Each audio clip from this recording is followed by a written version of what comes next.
देखिएगा बच्चों, आज जो हम चीज सीखने जा रहे हैं, अभी हमने क्या कंप्लीट किया है, वर्णमाला कंप्लीट की। सबसे पहले हमने कंप्लीट किया भाषा।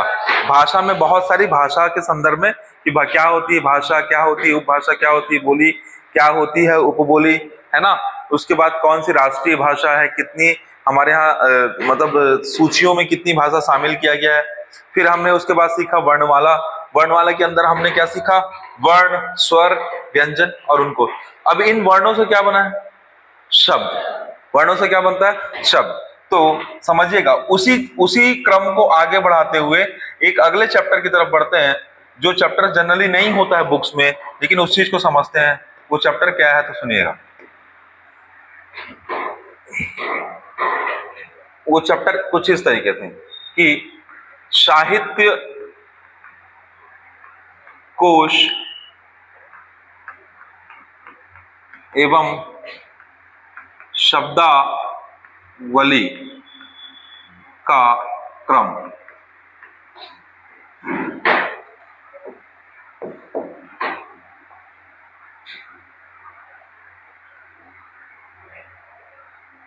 मतलब आपके पास जो वर्ण है, वर्णों के निश्चित समावेशन से क्या बनता है, वर्णों के निश्चित संयोग से क्या बनता है बच्चों, शब्द का निर्माण होता है। शब्द का निर्माण होता है। वर्णों के निश्चित संयोग से क्या बनता है बच्चों, शब्द बनता है। जैसे अगर मैं आपको बोल दूं क्या, कचट, ये कोई शब्द है? नहीं है। कचट कोई शब्द है क्या? नहीं है। लेकिन अगर मैं बोल दूं चमक, कोई शब्द है? तो बिल्कुल इस शब्द का अर्थ है। यानी कि सिर्फ वर्णों को मिला देने से शब्द नहीं बन जाता है, अर्थात वर्णों के निश्चित संयोग से शब्द का निर्माण होता है।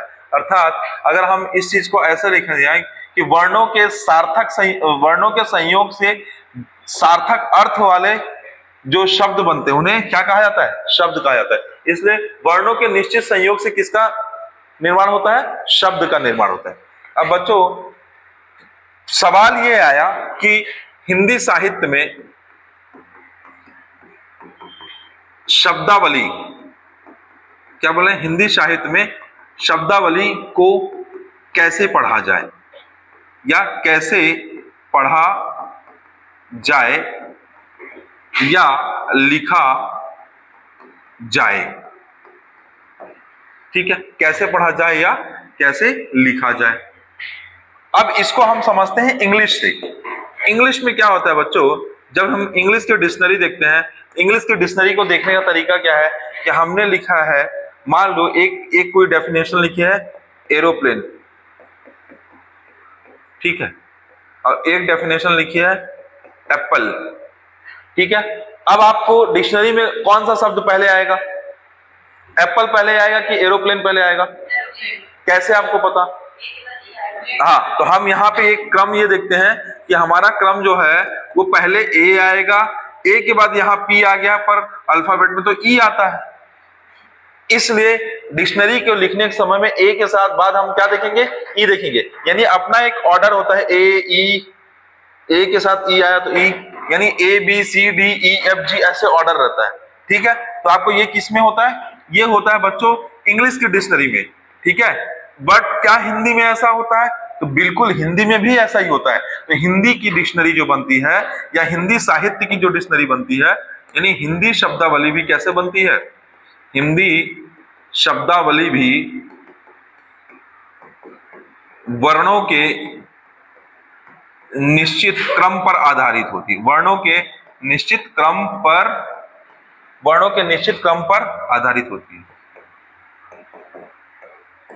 आज तो बहुत पानी गिर रहा है, मतलब आज यहां नहीं, यहां तो पानी कहां गिर रहा है, पंजाब में, जम्मू में, है ना, हिमाचल में बहुत बुरे हाल है। अच्छा, भर गया है? अरे वो तो ठीक है, मानिकपुर तो भर गया है।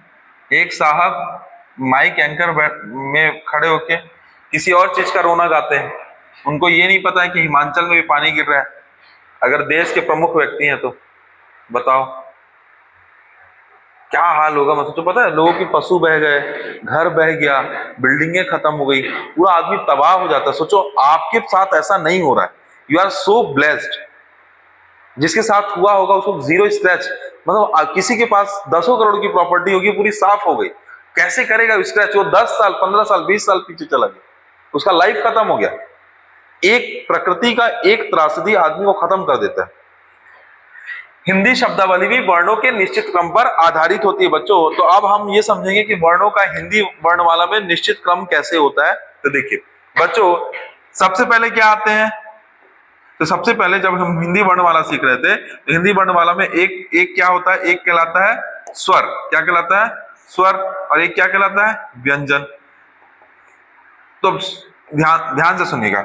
अगर मैं आपसे बोलूं कि हिंदी में कैसे डिक्शनरी बनती होगी, तो क्या क्या बोलती मानसी, कैसे बनती होगी? पहला शब्द क्या आता होगा? तो देखो इनके हिसाब से इनका कहना है कि पहले, क्योंकि स्वर, सुनिएगा, क्योंकि स्वर स्वतंत्र हैं और व्यंजन पर आश्रित नहीं है, तो पहले स्वर बने होंगे, है ना। उसके बाद ही, क्योंकि व्यंजन स्वतंत्र नहीं है, क्या है? स्वतंत्र नहीं है, नहीं है, तो क्या है? किस पर आश्रित है? स्वर पर आश्रित है। तो ये तो कंफर्म है कि स्वर पहले आएगा और व्यंजन बाद में आएगा। तो स्वर और व्यंजन में पहले कौन आएगा? तो स्वर पहले आएगा और व्यंजन बाद में आएगा। ठीक है, इस बात से हम आपकी सहमत हैं। चलो अब ये कितना सहमत है आगे देखते हैं। अगर मैं बोलूं कि आपके अनुसार स्वर से स्टार्ट करना चाहिए, तो चलिए हमने स्वर से स्टार्ट किया, तो कहां से स्टार्ट होगा? कहां से स्टार्ट होगा? तो हमने वर्णों का क्रम स्टार्ट किया। वर्णों का क्रम सबसे पहले क्या आना चाहिए बच्चों?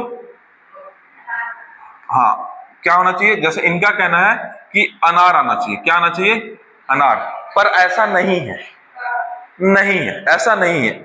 आ कभी भी वर्णमाला के क्रम में पहला शब्द नहीं है, है ना। स्कूल व्याख्याता में अक्सर ये प्रश्न आया हुआ, आ कभी भी पहला वर्ण नहीं है।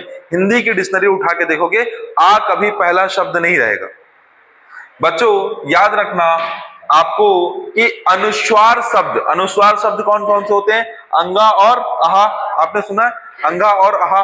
तो अनुस्वार शब्द का प्रयोग सबसे पहले होता है। तो ऐसे समझिएगा कि आ शब्द का प्रयोग नहीं होता है।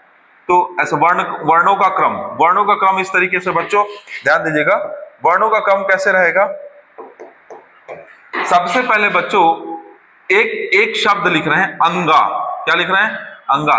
तो सबसे पहला वर्ण कौन सा आएगा? अंगा। अंगा के बाद बच्चों दूसरा क्या आना चाहिए? आना चाहिए? नहीं, चंद्र बिंदु वाला आएगा। अरे रुकिए, तो सब बता रहे, अब बनाया क्या है उसको वैसे। तो पहले क्या आया? अंगा, फिर क्या आया? चंद्र बिंदु वाला, ठीक है। फिर तीसरा क्या आएगा? आहा। बच्चों ये समझना है कि स्वर के निर्माण में सबसे पहले स्वर के लिए जो चीज प्रयोग किया गया, आयोगवाह को सबसे पहले रखा गया है। किसको रखा गया सबसे पहले? आयोगवाह को। याद रखिएगा, आ के ऊपर चंद्र बिंदु आयोगवाह नहीं है, अंगा और आहा दो ही है आयोगवाह। तो एक तरफ आयोगवाह में क्या है? एक तरफ आहा है और एक तरफ क्या है? अंगा है ना। ऐसा मत हो सर आप कुछ भी लिख रहे हो, सर कुछ भी नहीं लिख रहे हैं। अंगा, फिर आ चंद्रबिंदु के साथ, फिर आहा। अब आपकी शुरुआत किसकी होगी? स्वर की शुरुआत होगी। किसकी शुरुआत होगी? स्वर की शुरुआत होगी। स्वर कैसे होगा बच्चों? आ, बड़ा आ, छोटी ई, बड़ी ई, ऊ, बड़ा ऊ, ए हो गया बच्चों ए। क्या क्या दिख रहा है? आ, बड़ा आ, छोटी ई, बड़ी ई, ए, बड़ी ई, ऊ, ए। तो बच्चों यहां पे क्या आएगा? पहले ए, ओ, औ। ठीक है, सबसे पहले क्या आएगा? तो सबसे पहले आएगा अंगा, फिर क्या आएगा? आ चंद्र बिंदु वाला, फिर क्या आएगा? आहा, फिर क्या आएगा? आ, बड़ा आ, छोटी, बड़ी, छोटा, बड़ा ऊ, ऋषि, ए, ओ, औ। ये ऑर्डर रहेगा। ठीक है, तो हिंदी वर्णमाला में ये ऑर्डर रहता है बच्चों इस तरीके से। क्लियर हुआ? ये हमारा दूसरी बात हो गई, ये हमारी पहली बात हो गई। अब तीसरी बात किसकी बारी आती है? तो किसकी बारी आती है? तो आती है किसकी? व्यंजन की। व्यंजन की। तो व्यंजन में हमने जनरली क्या हमने सीखा है कि कैसे होना चाहिए? का वर्ग, चा वर्ग, टा वर्ग, फिर क्या? ता वर्ग, पा वर्ग, फिर या वर्ग यानी अंतस्थ व्यंजन, फिर ऊष्म व्यंजन, ऐसा होना चाहिए। पर ऐसा नहीं होता है। कैसा होता है तो देखते हैं। ये क्लियर हुआ? ये ऐसा ही होता है जैसा है। दूसरा ऐसा होता है जैसा लिखा गया है। ठीक है, तीसरा कैसा होता है तो देखेंगे। एकदम बेसिक से पढ़ रहे हैं, सोचो छोटी छोटी बात को, सिरो रेखा तक को देख रहे हैं। देखिए अभी अभी बहुत सारा चीज बताएंगे कहाँ पे कौन सा आधा चीज जुड़ता है। तो आपको ये समझ में आया कि सबसे पहले बिल्कुल बच्चों व्यंजन आता है, आप एकदम सही है, व्यंजन ही आता है। इसके बाद व्यंजन आएगा। व्यंजन में कैसे आएगा तो ध्यान से सुनिएगा। मैं एक शब्द लिखना चालू कर रहा हूं। सबसे पहले व्यंजन में क्या आता है? का। का आता है। का के बाद क्या आता है? नहीं, छ आता है। का के बाद क्या आता है? छ। बोलो क्यों आता है? का और शा से मिलके बना है। तो का के बाद तो का ही आ गया।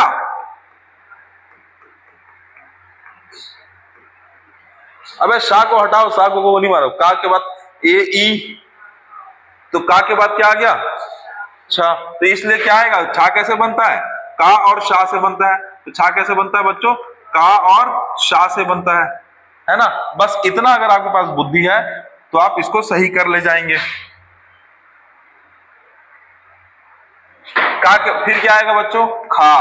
फिर क्या आएगा? गा। फिर क्या आएगा? घा। फिर क्या आएगा? अंगा। फिर क्या आएगा बच्चों? चा। फिर क्या आएगा? छा। फिर क्या आएगा? जा। क्या आएगा? जा। फिर क्या आएगा? ज्ञा।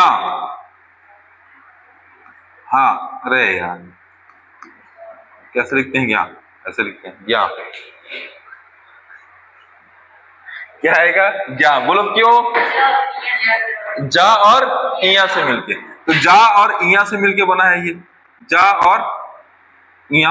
ऐसा करते हैं कि कुछ अच्छा सा दिखने लगे लिखने में भी। रुको कुछ जुगाड़ लगाते हैं। ये ऐसे हो गया, इसको ऐसे की रख सकते हैं, जा प्लस इया, इसलिए। ठीक है,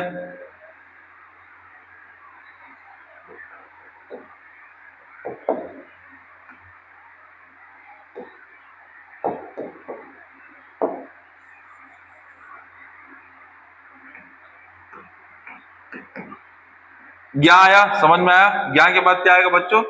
झा और इया। ठीक है, फिर क्या होगा?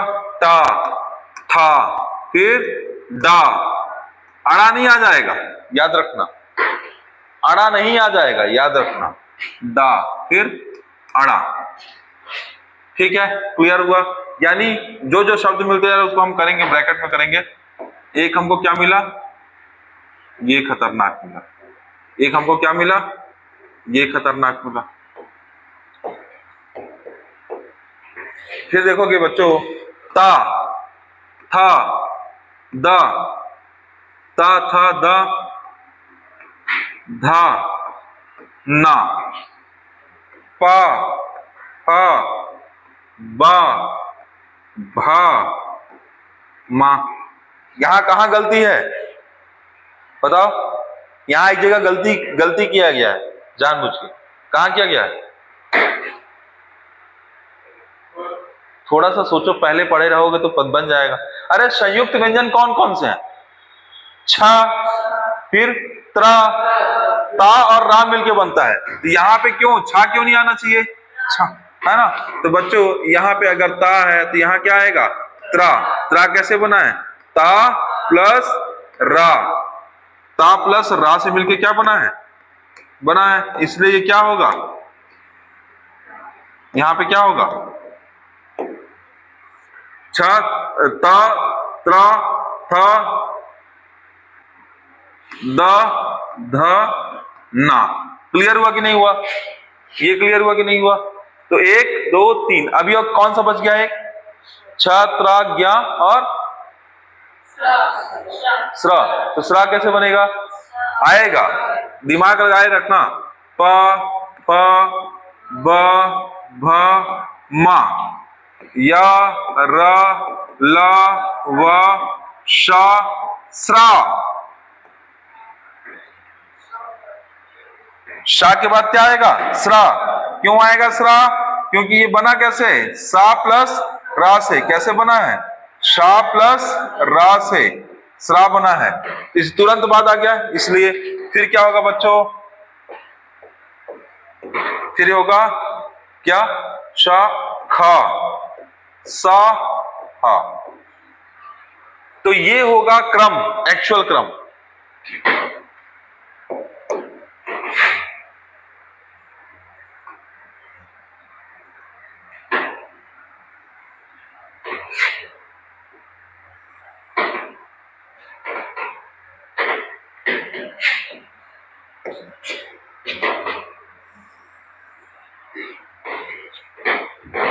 देखिएगा,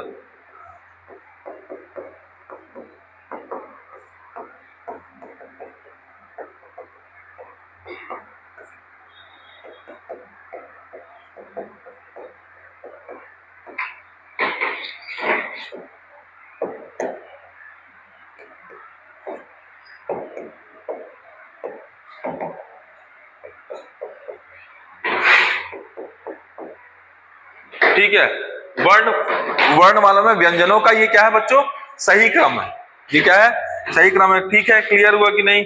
ये सबसे पहले क्या आया बच्चों? आयोग वाय में अंगा आया, फिर उसके बाद क्या आया? चंद्रबिंदु आया, फिर क्या आया? आहा आया, फिर आज तक लेके पूरे स्वर आए। और री ऋषि को याद रखिए, ऊ के बाद क्या है? री ऋषि है। ठीक है, का चटा ये वर्ग आया क्या? नहीं, ऐसा नहीं होगा। होने का तरीका क्या होगा? तो कुछ इस तरीके से होगा। ठीक है,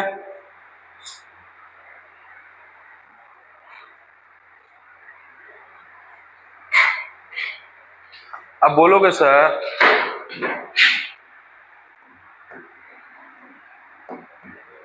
कहां गया ये, है ना? तो ये इस सूची में नहीं आएगा, इसके लिए सूची ही अलग बनती है। क्यों? अरे ये बाद में जोड़े गए व्यंजन है, बताया तो था। अड़ा और अड़ा को कब जोड़ा गया है? बाद में जोड़ा गया है। ठीक है, चलिए आगे देखते हैं। अब बच्चों, व्यंजन को लिखने के 3 तरीके हैं, या व्यंजन आपको जो जितने तरीके से दिख रहा है वो 3 तरीके से दिख रहा है। तो स्वर रहित व्यंजन की बात करते हैं। किसकी बात करते हैं? स्वर रहित व्यंजन। देखिए, स्वर रहित स्वर क्या संभव है?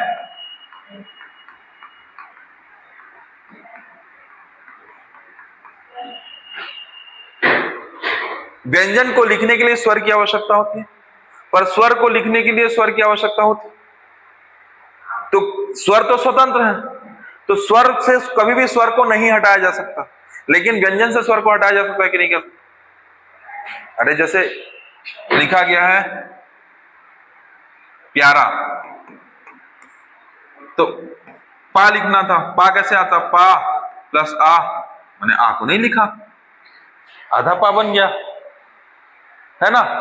समझ गया कि नहीं समझ गया? अरे आया कि नहीं आया? यानी स्वर रहित स्वर संभव नहीं है। तो हम क्या करते हैं? स्वर रहित व्यंजन की बात कर रहे हैं। किसकी बात कर रहे हैं? स्वर रहित व्यंजन। स्वर रहित व्यंजन मतलब ऐसा व्यंजन वर्ण जिसमें स्वर ना हो। क्या बोल रहे हैं? ऐसा व्यंजन वर्ण जिसमें स्वर ना हो। इस चीज को हम 3 तरीके से डिवाइड करते हैं बच्चों। पहले वाले को क्या बोलते हैं? तो देखिए 1 2 3। पहले वाले को क्या बोलते हैं? ध्यान से समझना है। देखिए, मान लीजिए बच्चों एक शब्द लिखा है, एक शब्द लिखा है गा। क्या लिखा है? एक वर्ण लिखा है गा। तो आप ऐसे समझिए, इसको ऐसे मत समझिए कि कोई एक वर्ण जो कुछ इस तरीके से लिखा गया है, ये क्या कहलाती है? शिरोरेखा। क्या कहलाती है? शिरोरेखा। ये है शिरोरेखा। ठीक है, और शिरोरेखा के अलावा जो खड़ी खड़ी क्या है, खड़ी पाई, ये क्या कहलाता है, खड़ी पाई। ऐसे कर, ऐसे थोड़ा और बड़ा बनाते हैं, समझ में आएगा बच्चों। ये कहलाती है सिरोरेखा। क्या कहलाती है, सिरोरेखा। ये क्या कहलाती है, खड़ी पाई। खड़ी पाई क्या कहलाती है, एक सिरोरेखा, एक क्या है, खड़ी पाई। अरे यार उड़ाने का आदत है बार बार, ऐसे खड़ी बार बार ऐसे दिखाया जाता है, आदत। खड़ी पाई। अब देखो ध्यान देना, ध्यान देना, बहुत शानदार चीज बताएंगे, मजा आ जाएगा। कई ऐसे शब्द हैं बच्चों जो खड़ी पाई के पहले लिखे जाते हैं। कई ऐसे वर्ण हैं जैसे गा, घा, मा। इधर खड़ी पाई है, खड़ी पाई के उधर जा रहा है क्या, खड़ी पाई के उधर जा रहे हैं क्या, नहीं। अब देखो लिखेंगे का में क्या हुआ, खड़ी पाई के दोनों साइड चले गए। यानी एक ऐसा व्यंजन होता है, जो एक ऐसा व्यंजन जिसमें व्यंजन, ऐसा लिख दो कि व्यंजन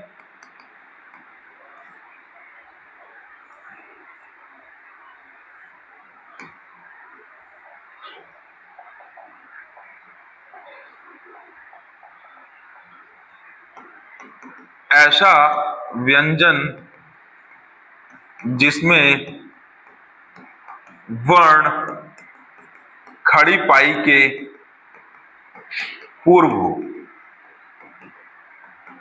ठीक है, एक ये तरीका हो गया, ऐसा व्यंजन जिसमें खड़ी पाई के पूर्व हो। और दूसरा, ऐसा व्यंजन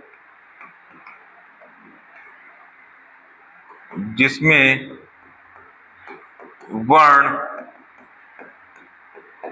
खड़ी पाई के दोनों तरफ हो, दोनों तरफ हो। बच्चे बहुत इंपॉर्टेंट ना, ऐसे लग रहा है कि लंगर चल रहा है, ऐसा नहीं, आगे देखना भी।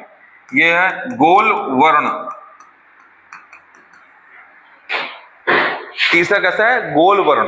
अब देखो तीनों को समझते हैं, ध्यान से देखना बच्चों। देखो का कैसा दिखा, दोनों साइड।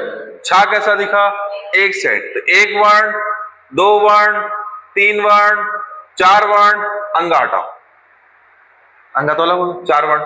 फिर चा, छा, जा, छा इधर ही है, कोई पाई हुई नहीं है इसमें, सिर्फ शब्द है, वर्ण है। तो इसको भी देखेंगे, इसको क्या है, चा, छा, जा, ज्ञा, झा, इया, ता, सब में मुड़ा हुआ है।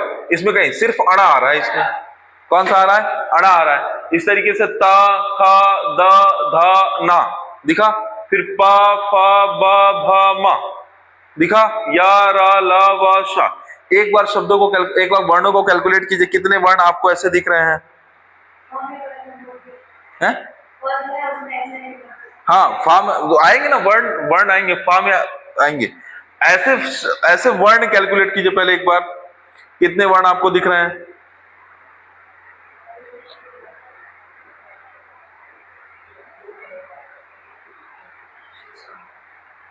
कैलकुलेट कीजिए,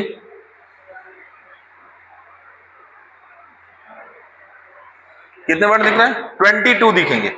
याद रखिएगा, ऐसे वाले कितने वर्ण हैं बच्चों, 22 वर्ण। कितने वर्ण हैं, 22 वर्ण हैं। 22 वर्ण से कितने वर्ण हैं, 22 वर्ण।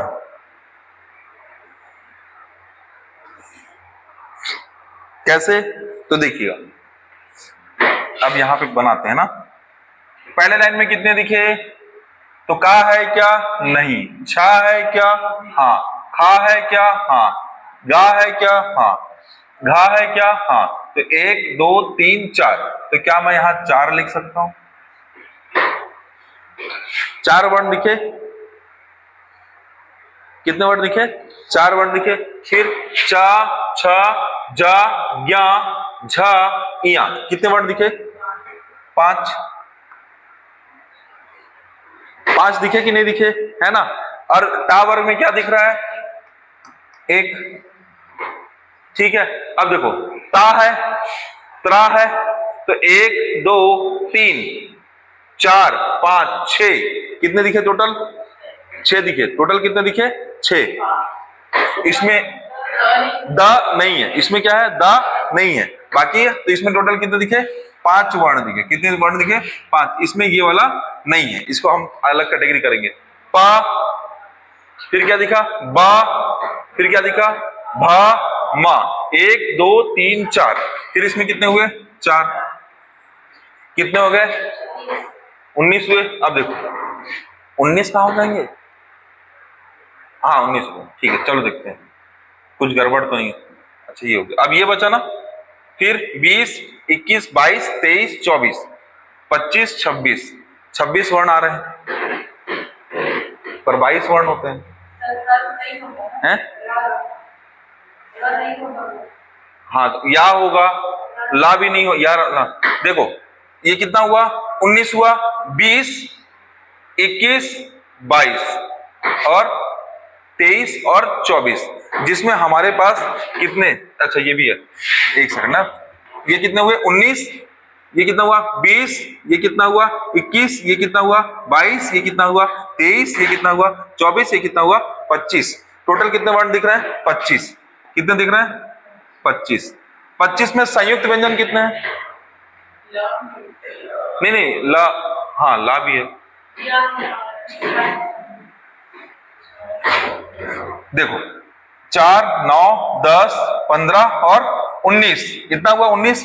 एक 20 दिखा, एक 21 दिखा, एक 22 दिखा, एक 23 दिखा, एक 24 दिखा, 25 दिखा, 26 दिखा। टोटल कितने दिख रहे हैं 26।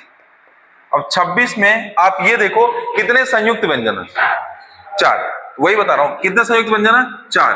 तो अगर 4 संयुक्त व्यंजन को हटाए तो कितने व्यंजन होते, समझ में आया है ना? मैं वही कैलकुलेट कर रहा था कि कैसे हो रहा है। 22 होते हैं, टोटल कितने होते हैं 22। कैसे कैसे हुए तो वापस से ध्यान से सुनिएगा बच्चों। इसमें संयुक्त व्यंजन एक ये, एक ये, एक ये और एक ये 4 व्यंजन क्या होंगे इस वर्णमाला से हटेंगे। तो कितने व्यंजन, खड़ी पाई वाले कितने व्यंजन आ गए 22। कितने आ गए 22। क्लियर हुआ कि नहीं हुआ? ये कैसे व्यंजन है संयुक्त वाले, तो संयुक्त वाले क्या हटेंगे, संयुक्त वाले हटेंगे। अब दूसरा व्यंजन स्वर रहित व्यंजन की बात करें, यहाँ पे तो 2 व्यंजन हो जा रहा है ना, इस पे तो संयुक्त व्यंजन 2 व्यंजन हो जा रहा है। तो हम किसकी बात करें, ऐसा व्यंजन जो सिर्फ व्यंजन है, संयुक्त व्यंजन भी नहीं। संयुक्त व्यंजन में कितने व्यंजन है 4, तो संयुक्त व्यंजन को पहले हटा दिए।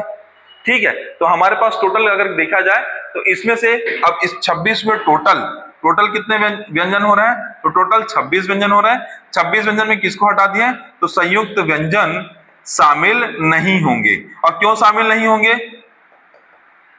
अरे क्योंकि वो 2 व्यंजन के सहयोग से बन रहा है ना, उसमें स्वर रहा ही नहीं। ये स्वर रहित है, स्वर रहित है, स्वर रहित है, स्वर रहित है। व्यंजन और व्यंजन मिल रहा है इसमें। इसमें क्या हो रहा है, व्यंजन और व्यंजन बस मिल रहे हैं, इसमें स्वर नहीं मिल रहे हैं। ठीक है, अच्छा इसको ना मैं काउंटिंग में थोड़ा सही तरीके से लिख दूं ताकि सही रहे। मतलब इसमें ना हम ना यहां पे लिख देते हैं संयुक्त व्यंजन शामिल नहीं, संयुक्त व्यंजन शामिल नहीं। तो अभी कितने हो जाएंगे, तो 1 2 3, इसमें कितने हुए 3, इसमें कितने हुए 1, 1 के बाद 2, 2 के बाद 3, 3 के बाद 4, इसमें कितने हुए 4। फिर क्या हुआ 1, इसमें हुआ 1, इसमें क्या हुआ 1 2 3 4, इसमें भी हुआ 4। फिर क्या हुआ 1 2 3 4, इसमें भी हुए 4। और फिर क्या 1 2 3 4, कितना हो गया 4 3 7, 7 1 8, 8 4 12, 12 4 16, 16 4 20 और 20 और ये 2 22। क्लियर रहेगा आप? ठीक है, अब जो जो बच गए हैं, तो बचा कौन कौन है, जो जो बचा बच्चों उसको बॉक्स में लिख रहे हैं। क्या क्या बचा है, हा बचा है, अरे हाँ ना बोलो, हा बचा है। ठीक है, इसमें से क्या शामिल नहीं हुआ, अरे इसी को हम बार बार समझे, इसी को तोड़ेंगे। अब मैं एक ही चार्ट में कर दे रहा हूं, लेकिन इसके बाद एक चार्ट और बना दूंगा तो क्लियर हो जाएगा। एक हा शामिल हुआ, एक रा हुआ, ठीक है, एक फा हुआ। तो फा को हम ऐसा कर रहे हैं, उसका रीजन है हा रा अलग अलग तरीके से, फा अलग तरीके से। फिर इसके बाद क्या है, कौन सा दिख रहा है, दा दिख रहा है, तो दा कौन सा हो गया, दा हो गया। फिर कौन सा हो गया, ये तो पूरा हो गया, ये पूरा वर्ण हो गया। इसको ना ये अलग है, टा वर्ग को छोड़ के बात करते हैं हमेशा।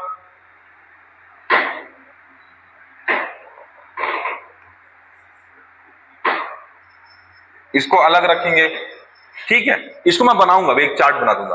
तो इसमें क्या हो गया बच्चों, इसमें ये, और इसमें कौन हो गया, तो इसमें सिर्फ छा, तो छा कैसे होगा, तो छा ऐसा होगा, और का कैसा होगा, तो का ऐसा होगा, ठीक है। मेरे को ऐसा लगता है कि अलग से बना देना चाहिए क्या, वापस से लिख के, तो ज्यादा अच्छा रहेगा। एक और करते हैं, वापस से लिख देते हैं तो ताकि आसान रहेगा, या आसान क्या, मैं इस पे लिस्टिंग कर देता हूं। सेकंड, ऐसे वर्ण जो ऐसे हैं वो का है और फा। का और फा, का और फा जो मात्रा के दोनों साइड आए हैं, का और फा, का और फा ऐसे वर्ण जो मात्रा के दोनों साइड आए हैं। अब देखो कौन से वर्ण, गोल वर्ण, तो गोल वर्ण कौन है, टा, ठा, डा, ढा। गोल वर्ण दिख रहे हैं कि नहीं, गोल वर्ण देखिए, टा, टा, ठा, डा, ढा, ये कैसे वर्ण है, गोल वर्ण है। और गोल वर्ण देखिए कौन सा है, हा है, और कौन सा है, ठीक है, हाँ हाँ। तो क्या क्या दिखा आपको, गोल वर्ण में क्या दिखा, ता, फिर बोलिए हा, डा, फिर हाँ, हाँ, और देखिए, और तो कुछ नहीं है। ऊपर से देखते हैं, छा, कौन सा है, छा। वर्ण पकड़ते चलते हैं, पूरा एक एक चीज को लिखते चलते हैं, छा। उसके बाद ये तो हो गया, इसके बाद इसमें कोई है नहीं, इसके बाद इधर कोई है नहीं, इसके बाद कोई इधर है नहीं। तो रा, रा एक अलग तरीके का वर्ण, शा, शा, हा, रा एक अलग तरीके का, तो रा को भी अभी यहां रखेंगे। लेकिन रा किस तरीके, रा का यूज मैंने आपको अलग से बताया है बच्चों, बताया ना, रा का यूज कैसे करते हैं। व्यंजन रहित रा को हमने मतलब स्वर रहित रा का कैसे प्रयोग करते हैं, मैंने आपको अलग से कराया, 3 केस बना, 4 केस बना के। एक में नीचे वाला रा, एक में ट्रैक वाला डबल रा, एक में कर्म वाला रा ऊपर से, एक में गृह वाला रा, ऐसे जिसमें री का प्रयोग होता है। तो बच्चों को मिला के अगर स्वर रहित व्यंजन की बात करेंगे तो स्वर रहित व्यंजन ऐसा व्यंजन जिसमें वर्ण खड़ी पाई के पूर्व हो, ऐसा व्यंजन जिसमें वर्ण खड़ी पाई के दोनों तरफ हो। तो इसकी संख्या कितनी है, 22। इसमें का और फा, इसको छोड़ के, इन दोनों को छोड़ के जितने हो गए सब इसमें आ गए, ठीक है। तो अब सूची बना लेंगे, सूची बना लेंगे तो ज्यादा अच्छा रहेगा। तो सबसे पहले क्या लिखते हैं, स्वर रहित व्यंजन जो कैसे हैं, जो खड़ी पाई के, खड़ी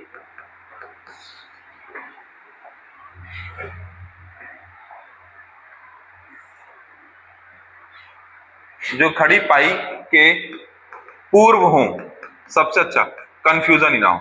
चलो लिस्टिंग बनाते हैं बच्चों, सबसे पहले बताते चलेंगे। तो क्या मैं ऐसा लिख सकता हूं, खा, फिर गा, फिर घा, ठीक है। फिर क्या हुआ, चा, फिर क्या हुआ, जा, फिर क्या हुआ, झा, फिर क्या हुआ, इया, लिख सकता हूं।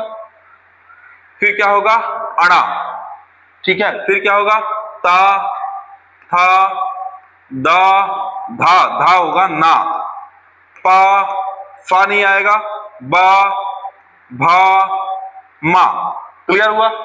या, रा नहीं आएगा, ला आएगा, वा आएगा, शा आएगा, शा आएगा, सा आएगा, ठीक है। टोटल कैलकुलेट कीजिए कितने हो रहे हैं,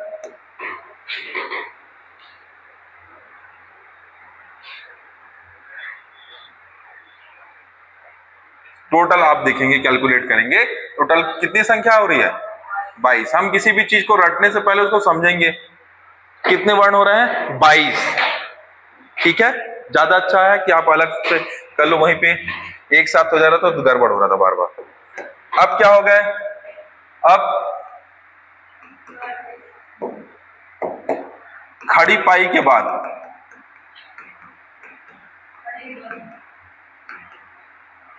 हाँ, खड़ी पाई के दोनों तरफ, खड़ी पाई एकदम बारीक बारीक चीज है ना बच्चों, इसलिए गलतियां होती हैं। खड़ी पाई के दोनों तरफ एकदम बारीक चीजें हम प्रैक्टिस करेंगे तो आपको याद रहेगा। खड़ी पाई के दोनों तरफ कौन कौन से वर्ण है? एक का और एक फा। ठीक है,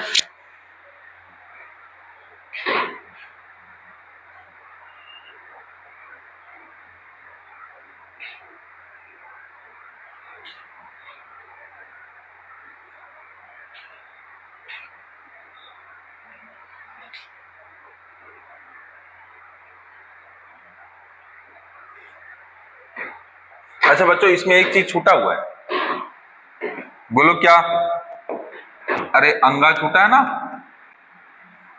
अंगा से चालू होगा क्या?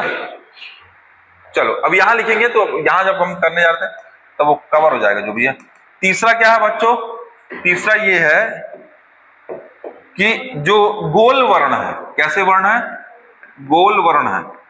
टोटल कितने आपको व्यंजन है बच्चों हिंदी में? प्रारंभ में मूल व्यंजन जो है वो 33 थे, फिर 2 व्यंजन और हुए हैं। तो अब देखो कितने हुए यहाँ पे 22, और ये कितने हुए 22 और 2 24।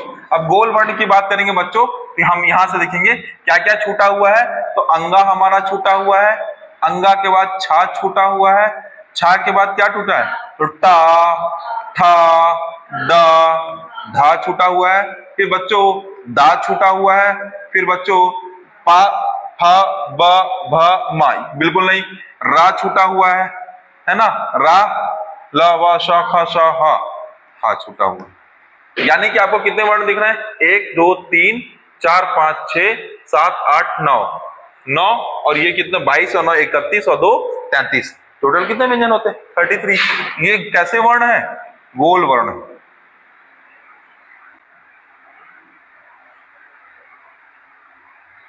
नौ, इधर 2, इधर 22, इन सब का ग्रैंड टोटल 33 व्यंजन। ये क्लियर हो जाए तो अच्छा है, उसको बीच में कर देते, वो चीज जो ऊपर नीचे हो रही थी अब उसको और अच्छे से कर दो, या फिर इसको ऐसे कर दो दिखने के लिए। इधर 12 खड़े लिख देते हैं, का, खा, गा, घा, अंगा, चा, छा, जा, झा, इया, ता, था, दा, धा, अड़ा, ता, था, दा, धा, ना, पा, भा, बा, भा, मा, या, रा, ला, वा, शा, खा, शा, हा।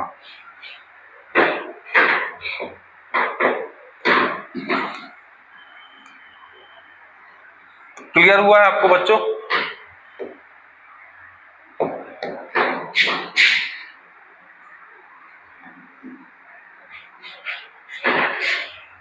समझ पा रहे हैं, है ना?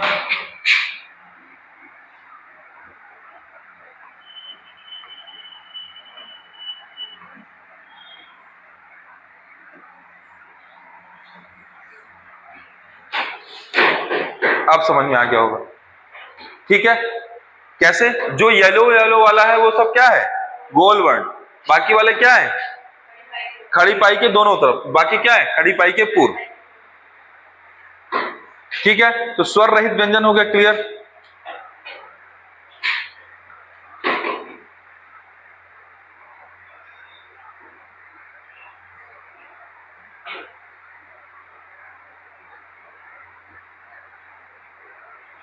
बच्चों कभी कभी प्रश्न पूछता है कि व्याख्याता में पूछा है, मतलब जो एग्जाम होता है व्याख्याता में पूछा गया है, लेक्चरर का एग्जाम होता है, उसमें बोला गोल्ड वर्ण की संख्या 9 थी, 9 है।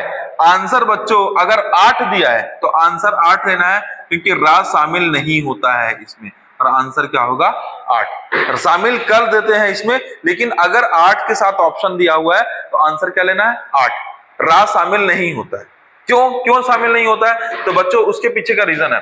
अब देखो ये सब क्यों अलग अलग है, इन सब का रीजन है भाई। देखो आगे बताते हैं। इन शब्दों का, इन वर्णों का प्रयोग, इन वर्णों का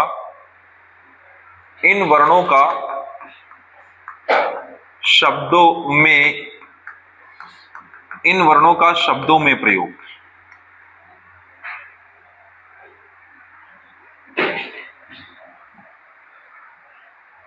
देखिएगा, समझिएगा बच्चों ना।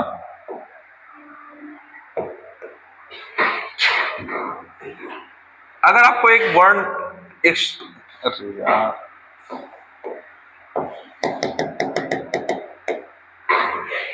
एक शब्द दिया गया बच्चों, समझते चलिएगा। मक्खन,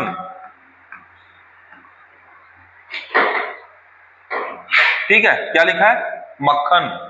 दूसरा लिखा है जग्गी या जग्गा,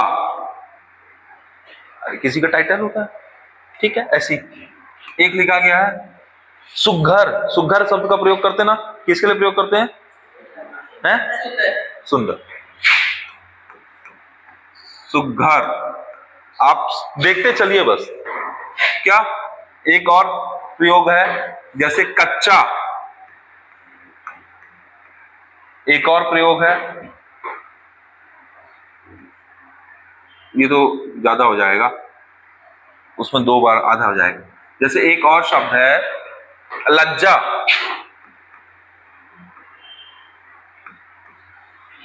लज्जा। बच्चों इसमें आप एक चीज देखना, इनको पकड़ के चलो बस, इनको देखो, शॉर्टकट में बताते हैं और डिटेल में जाए। इनको आप देखोगे, इनको आप देखो, इधर ध्यान दो सभी लोग, इधर ध्यान दो। इनको आप देखोगे तो बच्चों ऐसे शब्द जो इस खड़ी पाई के पूर्व आते हैं, खड़ी पाई के पूर्व आते हैं, उनकी जो खड़ी पाई है, जब वो व्यंजन, जब उसमें स्वर नहीं शामिल होता है तो खड़ी पाई जो होती है वो खा, जैसे खा है, खा को कैसे लिखे, खा धन आ, लेकिन आ को नहीं लिखना चाह रहे हैं, ये खा कैसे होगा, तो खा आधा के रूप में होगा। यानी जो खड़ी पाई है वो खड़ी पाई क्या होती है, हट जाती है। एग्जाम्पल देखो, खड़ी पाई कैसे हटेगी, मक्खन। गा कैसे लिखा जाता है, ऐसे लिखा जाता है, लेकिन जब गा का प्रयोग आधे के रूप में होगा तो कैसे लिखा जाएगा, ऐसे लिखा जाएगा। समझ गया? अगर घा है, घा का ऐसे प्रयोग करते हैं तो आधा कैसे लिखा जाएगा, घा के रूप में लिखा जाएगा, ऐसे लिखा जाएगा। खड़ी पाई हट जाती है। जैसे मान लो चा है तो चा कैसे लिखा जाएगा, चा ऐसे लिखा जाएगा। जा है यदि तो जा कैसे लिखा जाएगा, आधा जा लिखा जाएगा, आधा जा, ऐसे। समझ पा रहे हैं आप? तो याद रखिएगा, ऐसे जितने 22 के साथ यही होता है कि जब इनको ऐसा प्रयोग करते हैं तो इनको आधे के रूप में इस तरीके से लिखते हैं, यानी कि स्वर नहीं होता है तो इस तरीके से लिखते हैं। और स्वर कहां नहीं होता, देखो मक्खन, खा के साथ स्वर नहीं तो हर व्यंजन को बनाने के लिए स्वर की आवश्यकता होती है। क्लियर हुआ कि नहीं हुआ, है ना? बहुत अच्छी चीज बता रहे हैं आपको। अब देखिए दूसरी चीज, का और फा। का और फा की खासियत देखिएगा, जब भी का और फा ऐसे आएंगे तो का और फा का प्रयोग कैसे होगा, जैसे ये समझिएगा बच्चों, देखिएगा घुमक्कड़, क्या, घुमक्कड़। आधा फा का प्रयोग कहां होता है, एक शब्द बताइए, मुजफ्फर, मुजफ्फरपुर मान लो है एक कोई जगह, ठीक है। तो आप बच्चों यहां पे ध्यान दीजिएगा, जब ऐसे वर्णों का प्रयोग होता है तो का जो होता है अगर ऐसे लिखा जाता है तो ये ऐसे लिखा जाएगा, ऐसा नहीं लिखा जाएगा, ऐसा नहीं, जैसे नहीं लिखते हैं, जैसे पहले लिख रहे थे। अब क्या होगा, क्योंकि दोनों साइड है तो दोनों साइड होगा, ऐसे ना होके ये आधा मिट जाएगा और ऐसा रह जाएगा। समझ गया कैसा रह जाएगा, इस तरीके से रह जाएगा। क्लियर हुआ कि नहीं हुआ? अगर ये फा ऐसा है तो फा ऐसा ना होके फा ऐसा तो होगा, लेकिन फा ऐसा रहेगा। समझ गए? तो क्या है, का ऐसा और फा इस तरीके से होगा। क्लियर हुआ कि नहीं हुआ? समझ पा रहे हैं कि नहीं? ठीक है, ठीक है। और एक आखिरी चीज क्या है, एक आखिरी चीज है बच्चों, ये अंगा छा ये, तो देखो बच्चों इसमें क्या होगा, देखो इसमें जो ये दूसरा केस हो गया, तीसरा केस, तीसरे केस में बच्चों ये जो है ना सिरो रेखा हट जाएगी और ये भी ऐसा हो जाएगा। जैसे क्या, चट्टान, टा के नीचे टा, तो टा कैसा हो गया, सिरो रेखा ऊपर की हट गई, हट गई कि नहीं हो गई? समझ गए? तल्लीन, जैसे एक और वर्ड है, तल तो था लेकिन ऐसे हो गया लीन। ठीक है, अब एक चीज और समझो बच्चों, एक इसी में एक और चीज, फाइनल चीज बता दो तो ये टॉपिक कंप्लीट हो जाएगा। जैसे मान लो यू द ध ऐसे लिखते हैं, है ना, लेकिन इसको ऐसे भी तो लिखा जाता है।